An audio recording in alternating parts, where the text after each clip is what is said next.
Hello and welcome. It's Steve Rastall on the Podding Along podcast. Today we're going legal. We've got Mark. Mark is a rare breed, a SaaS legal expert. I recently met Mark at the Business of Software in Cambridge. We had a good chat. He's a go-to guy in this area. So I invited him on and kindly Mark said he'll come and talk to us about legalities in our tech space.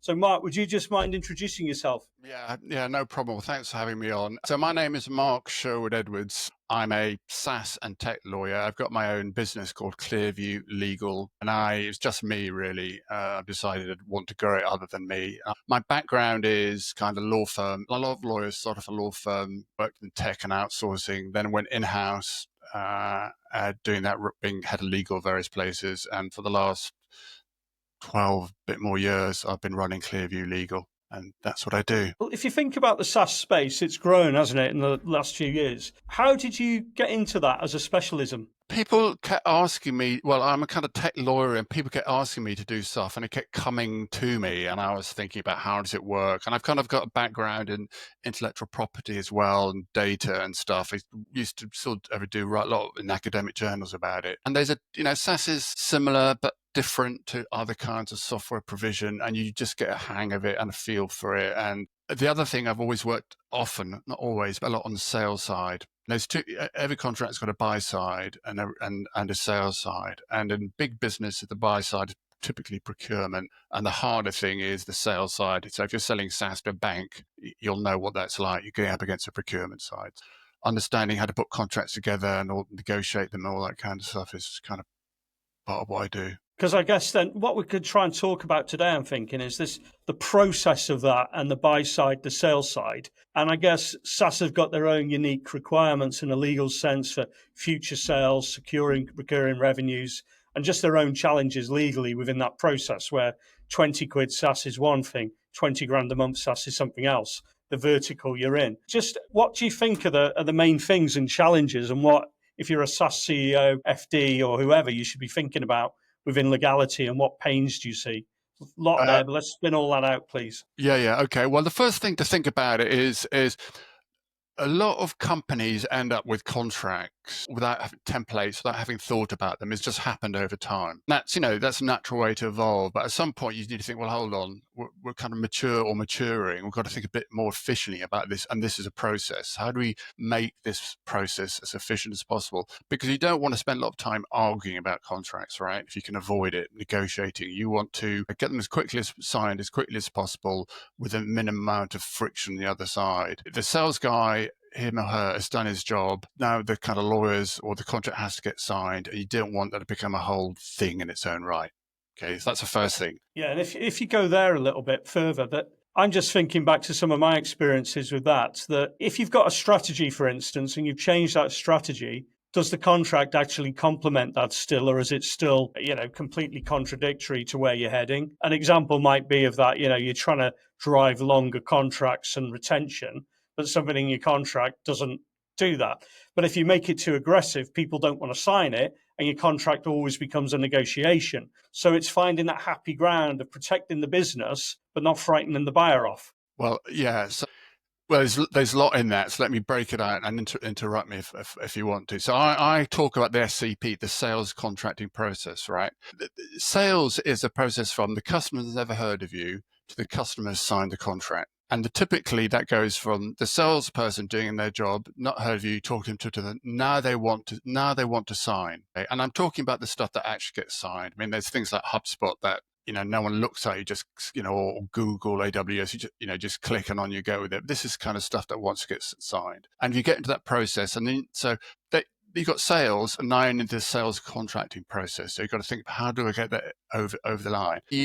You've got to, and then I've got this thing called good contracts close quickly. If you want the contract to close quickly, it's got to be balanced, right? It's got to be fair to you, protect your business, and not take the customer for a ride. And you see that quite often, more on the buy side on American contracts. So I've seen quite a few situations where someone's signing up with an American company and the website's astonishingly customer friendly. Yeah, we're really customer centric. And then they give you this contract, and it's like, you ever see that program on Netflix, Stranger Things, about the small Yes. town with I call it the upside down. You've gone into this kind of dark world, and all the customer centricity is out the window. All the clauses are a page and a half with 2 commas in there, and it's all ultra defensive for them, ultra aggressive. And that's a total turnoff, right, for everybody. Your contracts should reflect you as a company and your philosophy. And they should, if you want to be a customer-friendly company, the contract should be laid out in a customer-friendly kind of way. Yeah, and I think you're right. It's like Stranger Things. You're almost spooking them at the end because your words don't match your operational bit, and then the sales bit can feel disingenuous, and you could spook people at the end, couldn't you? Yeah. Or then they look through every clause then, and you open the floodgates, and then it ends up that you're in that tit for tat negotiation and paying a lawyer to do it that's taking margin out the job as well, because it's going to need, everybody needs a unique contract, which is not scalable. Yeah, no, absolutely. So what you should be, I mean, and also lawyers are quite risk averse. So typically they'll chuck in loads of stuff, right? It's not really needed, but it kind of makes them feel more comfortable. So the contract should be focused on what's important. It should be well laid out, and with, in my view, lots of white space, clear headings, broken down into small clauses. I always think right for the intelligent 10-year-old, right? That we should be doing. Now, that might not always work, but if that's your objective, then you're going to get something that's kind of well written and doesn't scare people off. And the layout should be what they expect. Don't throw people with strange layouts. You're trying to make you want this to go through on the nod. So you want to make it as familiar and easy to absorb as possible. Yeah, and I remember years ago getting one drawn up, and there was stuff in there that was very much weighted our way, but it wasn't even that important to us, and it could cause friction. And it was like, well, are we even bothered about that? Well, no, because it's not really a problem. And then you end up with a lot of that in there, don't you? And the other thing I think you then see with that is the whole sales process, it drags. And if you've got some senior guys who can handle that, fine. But if you're running, say, 20 SDRs, it's very hard to then deal with every contract pushback, isn't it? Well, yeah, absolutely. And it means you've got a chance of you increase your chance of losing the contract because of competition. There's a kind of honeymoon phase, right? And you've got to get it signed in the honeymoon phase. The longer it goes on, the more they'll get buyer's remorse, the more competitors likely to turn up. All those are kind of risks that you need to adjust for. But people have a tendency to make it harder than it should be. I'll give you a good example. I did some work with a company a few years ago in the tech space, SaaS space, and they had their standard contract. It was financial services, quite complicated. So it's 30 pages long.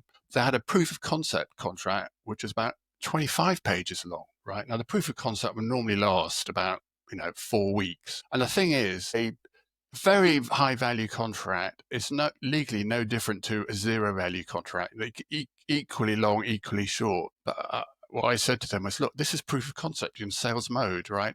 If you give your opposite number, the person you're trying to sell to, a 25-page contract, the first thing that person will feel obliged to do is give it to legal. Once you give it to legal, right, you're into kind of pain. Boil it down. So I rewrote it. It was a page and a half, and it was signed. It was like designed as a letter. If you want to do this proof of concept, this is how we think we should do it. Blah blah blah blah. If you agree with this, please countersign below. Page and a half down from 25 pages. It makes it a lot easier to get it in. Yeah, and if you've got a POC, you want to get it started because your sales process then is slowed up because it goes to legal. There's all barriers, there's questions, and everything's dragging, isn't it? Yeah. Your pipeline's you've suddenly gone maybe put 2 or 3 months on your sales process potentially. Yeah, absolutely. Why do you think people don't get this? Because I've made that mistake, I guess. So when in the other business we've had, I've seen some of this where I haven't understood that or bad advice or whatever. But it seems like common sense, but often common sense doesn't get seen or taken. Doesn't apply legal. Yeah, it is odd because legal is viewed as a slightly different discipline, right? And it's a dark art which no one really understands, and there's people scared of getting it wrong. That's a mistake. In my view, business legal stuff is in the business world. I'm primarily B2B, I'm not B2C, but in the B2B world, legal stuff is just another discipline. And the way the lawyers look at the business, or rephrase that, the way the lawyers look at the business is kind of this. It's the same way as ops looks at HR or finance. All I mean is, not exactly the same. Everyone's looking at the business. I'll have a legal view, ops has an ops view, HR has an HR view, and so on and so on. But we should all just be looking at the business. It's a different angle. And because lawyers are risk averse, and actually, well, I'm going to go off for quick rambles to stop me. There's two things going on. One is risk aversion, and one is an hourly billing culture. The way the lawyers are trained in Anglo-Saxon world is on cases, right? Case histories primarily. A case is something where things went wrong, right? So you spend 3 years doing a law degree studying things that went wrong, and you start to think, well, actually, this is the real world. Things go wrong. Right? Whereas actually what you studied is a tiny portion of all the business deals that ever happened in the last 20 years. Tiny, tiny, tiny portion. The lawyers become very risk averse. And the other concept is that the lawyers don't really have a concept of good enough. If you look at any other area of business, like marketing, whatever, after a while you say, well, you've done 80% of it. The next 20% is just not worth the time and money spending on it. Okay. Well, lawyers don't have that because A, they're kind of risk averse, and they come from a culture where actually the more time you spend doing things, the more money you get paid. And so those two things drive that kind of non-business view of life, in my view. It rings true straight away, and that's sales prevention, call it what you will. Because I think an example of that, say in the SaaS space, would be, say the lawyer then wants to put in, the customer wants to leave, and they can go on 30 days or a week, and that helps sales because it removes an objection. Well, what if it doesn't work out? But the business operationally might get their retention might really be struggling, and it might be the real value is shown after a certain period. And it depends. But the lawyer then ties them that there's really hard, and it goes on, and it ties in, and it bogs the sales. And it's always got all these different moving parts because their strategy, their people, they're the law, the market, the vertical. How do you get all those joined up before you and then we could talk about like the process of enabling that, because I think a lot of people maybe struggle with balancing out. They see the contract oftenly. Rambling myself, but it's like they see it as something separate to their business. And then they do it and it doesn't join back. Do you take them through some type of process to help them understand what they should do? Yes, an ideal world. And typically, if it's a new business and moving into a new contract or something they've done before, or they just need to redesign. And I always say, look, the way I always do it is, look, let's have we'll have internal workshop. I'll pull out all the legal issues that are likely to face. Let's say it's a new business line. They haven't done this before. I'll pull out all the legal issues and I'll say, look, here's the legal issues. Here's the alternatives. Here's the trade-offs. You go for this, then you lose this. There's a trade-off. But at that meeting should be sales, should be the account managers, customer success, whatever you want to call them, commercial people, ops people, finance people. You want all the disciplines represented there. But then that means you go through it to a workshop, everybody understands what the trade-offs, how it works. Then you say, okay, what's our kind of preferred profile? How do we want to present this to customers? And what are the trade-offs? What are the fallback positions? And then you can either present that then as a simplified key terms first, or develop the long form contract. But it means everybody's understood what's going on and how it works, what the trade-offs are, and so on. And it means and the other big advantage means you get to negotiation, you negotiate much faster. And that's a key element. If you can make decisions quicker in a negotiation, you often win the point because the other person's still mulling it over, has to talk to someone else and all that kind of stuff. Yeah, speed matters, doesn't it? And I think what you're describing there, it sounds like you get those people around the table because sales will go, give them anything, I just want the order. And then you're balancing the risks of the business and maybe some other factors and then some core legals. And it's that concept of just enough, isn't it?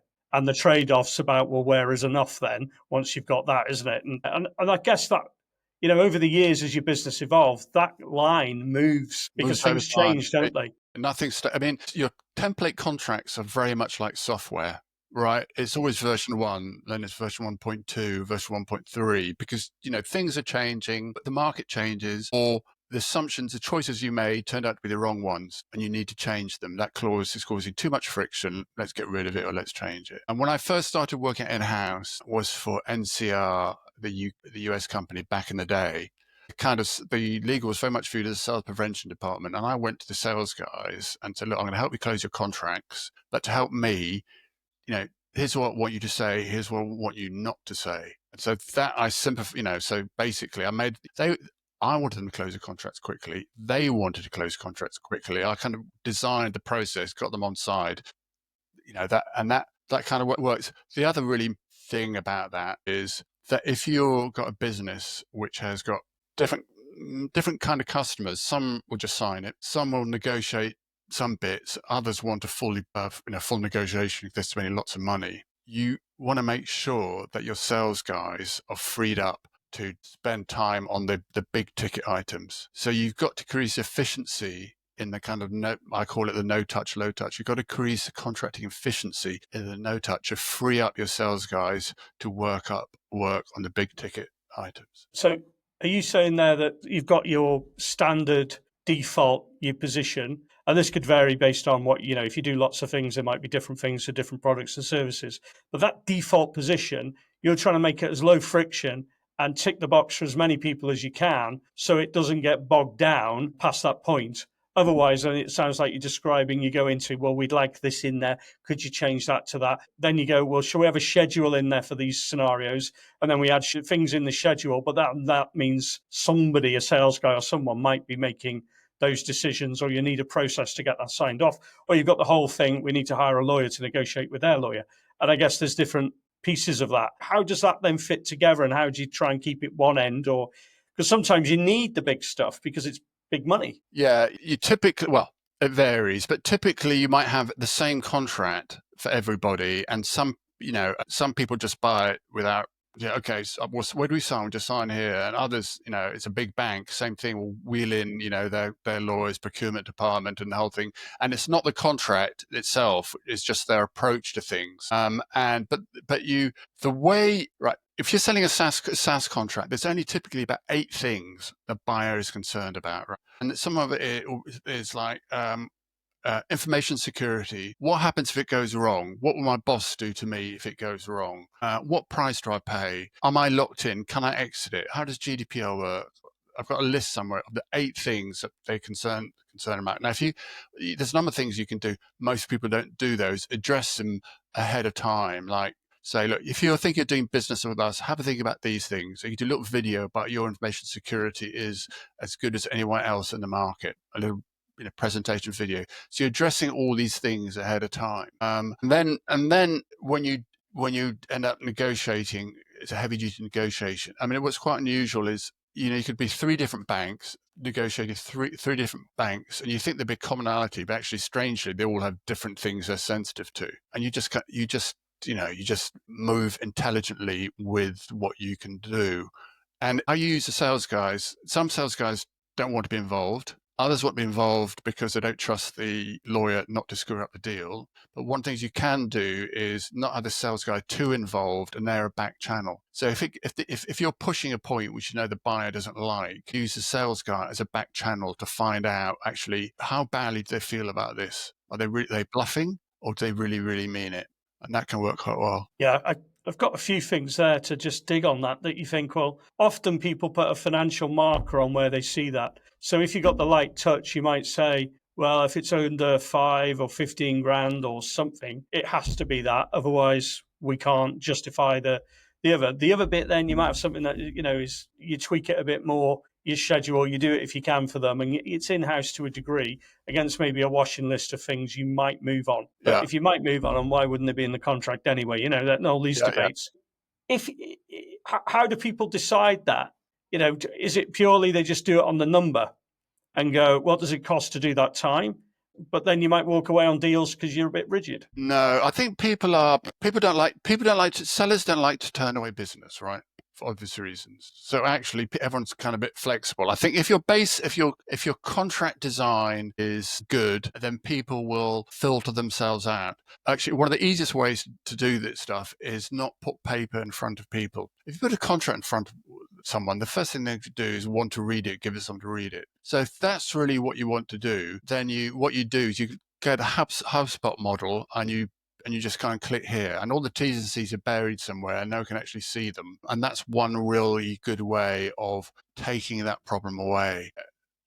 If people can't see the contract, they're usually much more relaxed about it, strangely. Yes, it's bizarre, isn't it? Because the other thing I remember, and not this business now, but our middle business we had a lot of big clients, big value contracts, and just the nature of them meant there was always that procurement lawyer. But often you'd put paper in front of them, and when you said it, it triggered me, Mark, that they almost then, sometimes you got the feeling their side was almost finding fault to run the day rate clock and to look like they had done the job, whether there was something to debate or not. And it just became almost like like you say, the longer you let that, if you could respond quicker and spin that down and close them out of these your last changes and so on, you could get that to end. Otherwise, I think if you'd put the perfect one in front of them, you'd still get that, because that's the nature of the beast. Yes, but it depends. Well, if you're using private practice lawyers, they will typically spin things out, because that's kind of the way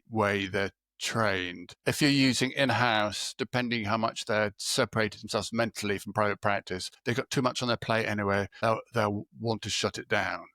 I think 2 points. Negotiation should be a funnel, right? It should be, and that's why it's important that you try not to concede ever without swapping something, right? So everyone knows there's a trade, therefore the funnel is decreasing, and then you sign. So one of the starting points of that is find out what the issues are first, right? So don't get salamied, get all their issues out first, and you can start trading them, and then you're done. Another good thing to bear, it works quite well with procurement, is limitations of liability. It's pain in the bum. People always go on about them, whatever. I've got this thing called the sales side setup. And when you make the proposal, you say, here's our proposal. This is based on our standard T's and C's, which are attached or available here. Feel free to propose changes to our T's and C's, but please bear in mind that this may well impact the price up or down. So you go in front of procurement and your limitation of liability is 100% or whatever, and they say, oh, we want 500%. Then what you can do is say, actually, yeah, we can do that. Let me just work out the calculation. How much more are you prepared to pay? That would be another 20% on the price. And the brilliant thing about that is 2 things. One, if it's a lawyer raising the point, it takes a lawyer out of the equation, because the way things divided up, that's now a commercial point. It's not a legal point. So you take the lawyer out of the equation, you end up talking to the commercial person on the other side, and they don't want to pay 20% more. They don't really care about the legal stuff. So that's a really effective way of neutralizing those kind of issues. Yeah, that's gold, that, isn't it? To get the noise gone and get it to the brass tacks of what actually gets the business over the line, rather than the lawyer employed, I suppose. And then if we go on from that, you've got your business and you're talking about a process. High growth in SaaS means that you need repeatability, scalabilities in the software, but operationally you need that too in the ways you're going to grow the business. You've then also got most people are either taking funding, so funders want to know, I suppose, a level of assurance on how solid your recurring is, how recoverable it is, and also how long people are likely to stay and all the bits around that. So what would a process normally look like that you help somebody build in? Because they probably just think, oh, we need a contract, we're done. Well, there's 2 things about the recurring stuff. One, I think it can be misleading, right? But what I mean, investors take an Excel view of the world, right? It's not an Excel thing. It doesn't count. And I once was called in to fix a legal department on a company which sold a lot of payroll. And payroll is one of the stickiest things you can imagine. Payroll is one of the very few technology-based services where actually, when they're getting rid of existing payroll and bringing new one, they'll run them in parallel at the same time. So everyone's so scared of getting it wrong. Now, you can't imagine anything much stickier than that. The logic there would be, actually, let's not tie people in for a 10-year term or 5-year term or even a 3-year term. Let's put them off. That puts them off. Let's just, that's a risk aversion. Just say, no, you can leave, or maybe have to try it for a year, but you can leave after 30 days or whatever. Because once they're in, it's a lobster pot, and it's incredibly hard for them to leave at that point. You forget the contract. They're just kind of operationally locked in, whether they like it or not. It's so hard to leave payroll. So that's one area where personally I think people should be lowering the kind of committed the duration of the contract. It doesn't make sense if you're an investor. You look at this, you don't understand payroll at all. Just realize that there's no committed recurring revenue, past 12 months, and then that sign that looks bad. Actually, not bad. I mean, just sales have increased disproportionately as a result. Otherwise, I think there is a lot of discussion about, most people have 3-year terms. 3-year terms are quite common, and then what happens on renewal and that kind of stuff. And I think it's a price point. I mean, you make the contract as acceptable as possible, as easy to put through as possible. It's protective for the business. It's commercially, it makes sense for the buyer as well. Good contracts closed quickly. But then the term is a commercial thing, which if they want it longer, you say, well, or you can say, well, I'm sorry, we based on 36 months. You want 24 months, we'll have to adjust our pricing. But I don't think the process, and then you can make the renewal automatic, unless people, give people a chance to opt out. I think, there's two good points there, because the stickiness is ultimately what you want. Yes, and the absolutely. value stickiness, and there's a whole piece there that anybody who's worked in this sector, I've seen in different businesses I've had, that when you're having to enforce the stickiness through the contract, you're losing the game a little bit. Yeah, agreed. So it's finding, and getting that bit right. The paper then is just the backup, and then the paper can be less aggressive, which helps sign more business, and that's more people who are sticky. And it's a really simple thing to explain, but that stickiness is a very hard thing to maybe achieve in a business sense. Yeah, I agree. And the classic, I used to do a lot of stuff in outsourcing back in the day, and the outsourcing contracts are typically longer, right? They're minimum 5 years, sometimes 10 years, sometimes 7 years, whatever. So what would typically happen is there's this great honeymoon period. The customer gets signed up for, let's say, 5 years, and honeymoon period, and then of course, soon after the first 6 months, everyone is now looking at who can we sign up next? Who can sign up next? So everyone starts ignoring the customer who signed up next, except for a year beforehand, and they say, oh my God, we've got a year to renewal. And then they amp up the love, they're trying to go back to the honeymoon, right? Of course, customers are no fool. They've been shafted for 4 years. They're not going to do it. And I've always thought that actually locking people in drives the wrong culture internally. If you want people to stay, then you should let everyone on your side know, actually, people are only staying because we're providing them a really good service. Focus on providing good service, and then the business will grow, and people will renew. Well, flip that another way, right? We'll go reverse that. You provide a good service, you do a good job, you sign 40 customers, and 1 in 40 turns out not as you want. Yeah. As in, they're unrealistic, they're a problem, whatever. It's not a fit. How does that normally look, and how willing are people to eject the other way? Do you think? Because I hear more noise about that. Where people want the right customer, they build a lean model, and they want that all to join up. Where some people just sign anybody, no matter what. Well, I haven't come across much of that recently. Personally, if you can let people go, I would let people go, because you've got they'll be the most time-consuming customer you've got, and they'll piss off your staff who should be dealing with other people. And if you're not working for them, it's not working for them, and nothing you can do is if you've had a real discussion and maybe they were missold, or maybe they misbought, or maybe there's a misunderstanding, or maybe they changed strategy and you're no longer a good fit. Things have changed. Yeah, I mean, there's a lot of discussion about that in this. I don't know if you followed Ton Dobber, who does a SaaS podcast. So he's a Dutch guy, lives in Spain, does a very good SaaS podcast. And his all about product market fit, and how do you make sure you're a good fit for the customer? And if you're not, well, it's in any small business like me, you want customers, but you want them to be a good fit. You want to like them, and you want them to like you, right?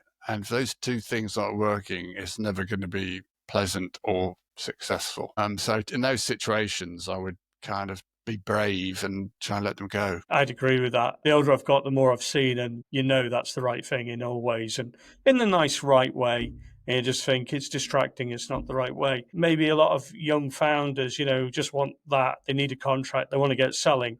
There's all these things that you learn over the years, of these little experiences that help you go, we need to think about that, and all that goes on. But we also touched on, so you're getting the process in there. So what does that normally look like? I'm thinking if somebody was listening today, that it's like you have this step, this step, this step. And I know it might be just oversimplifying it, that gets somebody to a good place, that they think, right, we're doing it or that's the goal that we'd like to do? I think what the process looks like is you have to understand what you're selling, what they're buying, and from a legal point of view, and what the key elements are for them, right? Where they're sensitive, like this sensitive about information security and that kind of stuff. What are you going to do about that? How are you going to handle that? And I think you have to set up materials beforehand, before it comes to the contract, so it addresses those issues in their mind, right? So when it comes to the contract, it's going to be an easy buy for them because the issues they're concerned about are going to be pre-addressed. What you can also do is have your contract available early on, talk to the sales guys so they present stuff correctly. And then when the contract does come around, react very quickly to whatever's coming backwards and forwards. And yeah, maybe, and there's not a lot of it, none of this is kind of magic, but people need, if you just need contracts and the whole legal process as just another part of business, and not something which is separate and complicated and difficult. You design it so it precisely is not going to cause more friction than it needs to cause, and that's kind of how you get to it. Well, just like moving things on and just like maybe stepping out of this area directly. So if you go, the world's changing, AI in a lot of applications, new legal questions that come around that are very, very prevalent in the press at the moment. The changing environment of funding, higher cost of leads. SaaS maybe isn't quite the golden train it was 6, 8, 10 years ago.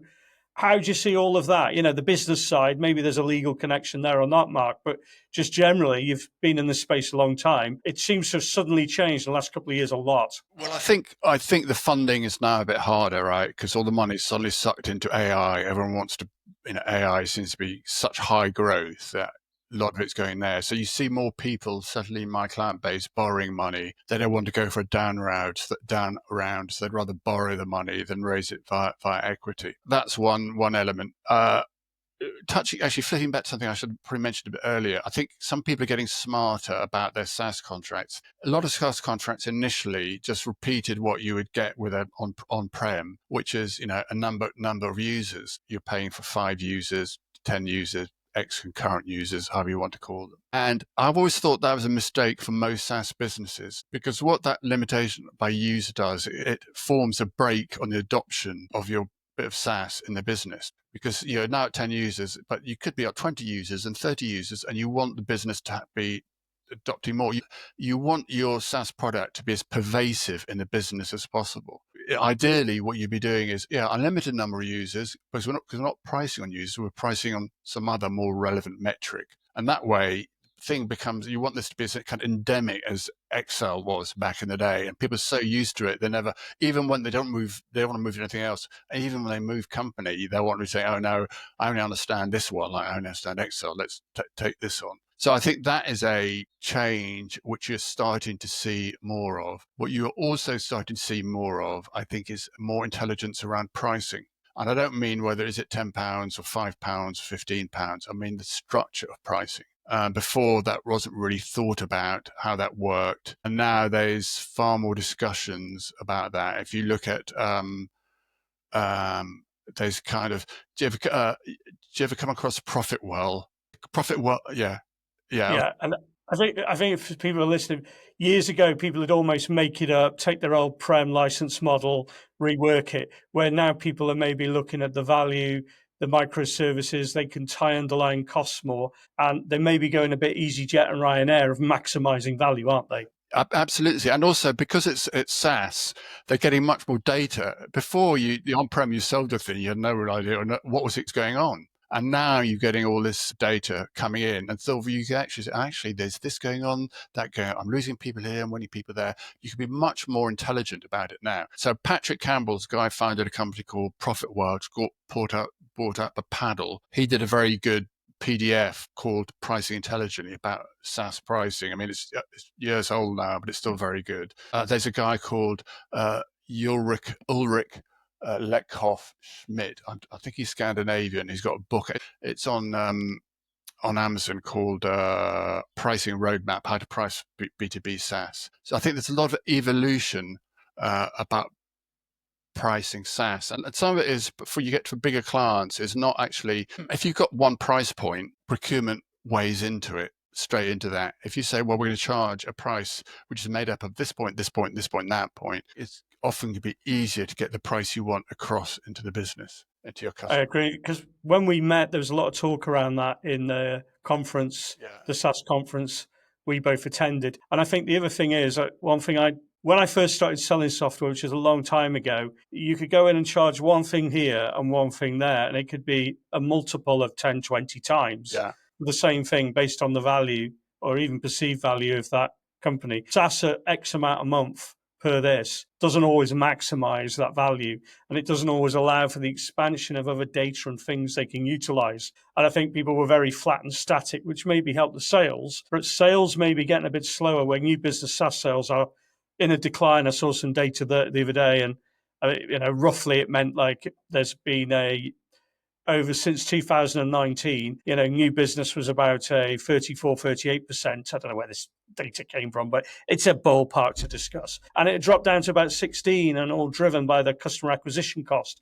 So then to carry growth and pricing and maximizing that, the pricing becomes far more attractive because you can't dig yourself forward just through the new business as easily as you once did, because the cost of getting the customers has gone through the roof and they're harder to reach. Unless you've got something really good, really hot, maybe AI related, and you get these odd pockets, don't you, of SaaS that still booms. Yeah. But I think that's changed a lot. A lot sound like they're having a hard time. Well, there's always this thing in business what I call the glamorous pound, right? And the glamorous pound is the pound that comes in from sales as opposed to the account that comes in from account management or customer success, right? Both of them are a pound, but the sales one is glamorous and the other one is not glamorous. And the funny thing, not only is it not glamorous, but it's easier to get than the sales one. But, business is a non-rational activity often. And I think what you're probably seeing now is not only more intelligent pricing, but people actually thinking, we've got these existing customers. How can we upsell, cross-sell, understand them a bit better? And some of the stuff is kind of, I think, old school. In the old days in outsourcing, you'd have this kind of monthly or quarterly service review board where the buyer would look at the KPIs and, beat you up or whatever. And I say to clients, you guys should be having, these are SaaS people, having a service review board, just because it forces you to talk to the client, on a regular basis. You don't have to talk about, you get to know them. You know what's happening in the business. You know what's working for them, not working for them. You hear stuff earlier. Okay, which means you can sell better and add more value. Well, I think you're right. And it's if we had to round up then, what do you think the future is with the legal side of stuff, SaaS, this tech space? What do you think we're all going to see? Because I think we're in a transitional phase. Good question. I'm not sure I know the answer. I think there's AI is happening in the legal space as well, right? I don't know quite how it's going to impact. It certainly may impact on big things like big acquisitions when someone needs to review 1,000 contracts, where you use AI to do that easiest way. Think pricing become more and more important. I think AI is going to become important, and it is important, but how it changes stuff. Sensible people are pricing by value, right? Anyway, and whether they've got AI in the background or 100 people slaving away doesn't really sort of make a difference to the way they approach things. That's a bit of a non-answer. But I think it's a wise one, because who knows, really? I think there's lots of different things, and it's like any big change, isn't it? It all seems very straightforward looking backwards, but very cloudy looking forwards. Well, I think if I had to sum up what somebody should do, if they wanted to make sure they're covered legally, it sounded like they should get that contract that it can close quickly.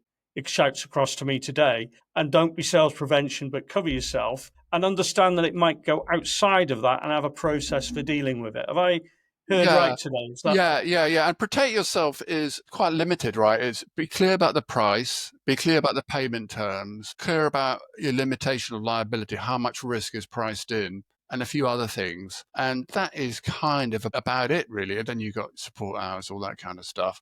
But, it's, as long as you're focusing on the key issues and you specify them clearly, then you should be okay. And try and get paid up front as early as possible. Then just reduce your credit risk. Yeah, it's You don't need the paper then the same, do you? No, exactly.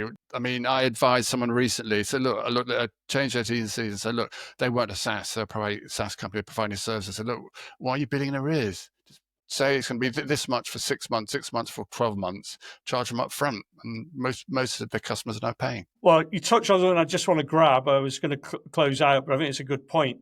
When you look at like going after money that you are genuinely owed, the small claims, that's sub 10 grand, you can go to a point and you'll normally get something if it's genuine, often and maybe above, and it's not too onerous or costly for a smaller startup growing business to engage and get a result there. Once you go beyond that, and you're looking at 20, 25 grand, 100 grand, you're talking about a barrister, 3.5 grand just to open the paperwork. Then the solicitor needs to support that, then prepping it another 7 grand. Before you know it, you're at 15, 25 grand bill, and it could keep going. That makes these things pretty untenable in reality for all the paper. I agree.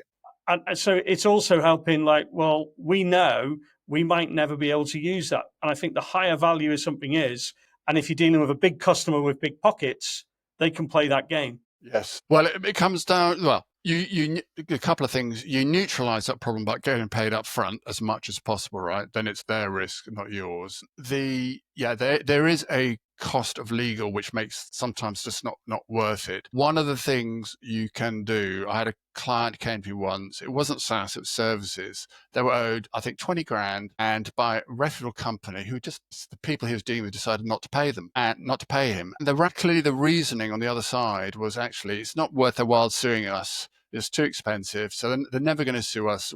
We can save 20 grand this way. And the discussion I had with the client is, the problem is they're expecting you to be rational. What you now need to be is non-rational, and write them a letter saying, basically, this is nothing to do with rational. We wouldn't word it like that. And this is nothing to do with whatever. This is absolute principle that we're a company based on principles and we will not tolerate blah, blah, blah. So he wrote this kind of non-rational letter. Don't expect me to behave like an intelligent, rational economic operator. I'm going to come after you, come what may. And they paid the 20 grand. So that, in some circumstances, can help. Yeah, so I probably should have had that advice about 15 years ago with what I'm remembering. That's well, how would somebody find you now, Mark, if they need a bit of help on this? I've got a website called clearviewlegal.co.uk. So it's clearviewlegal, all one word, .co.uk. And if you can find me through there, and if you're interested in the kind of things I talk about, I've also got a weekly email called Oh Lordy, LAW, like Lordy, and you can sign up. If you go to the website, you'll see there you can sign up to it. Comes out weekly. I think it's quite good. You don't like it, just unsubscribe. Yeah, I know. We're thinking of going to the Business of Software conference over in America. There's one in Cambridge. So, Are you going stateside? I am thinking about going stateside. I've been to I go to the Cambridge one. Yeah, I'm thinking about going stateside. Well, people could find you and I there if they want as well. So I just want to say thank you very much. Really useful one. Never been able to get this type of conversation before at this level in this way, especially without paying £800 an hour. The pleasure's all mine. Thanks for having me. So thank you very much. No trouble. Okay. Bye, Mark. Bye.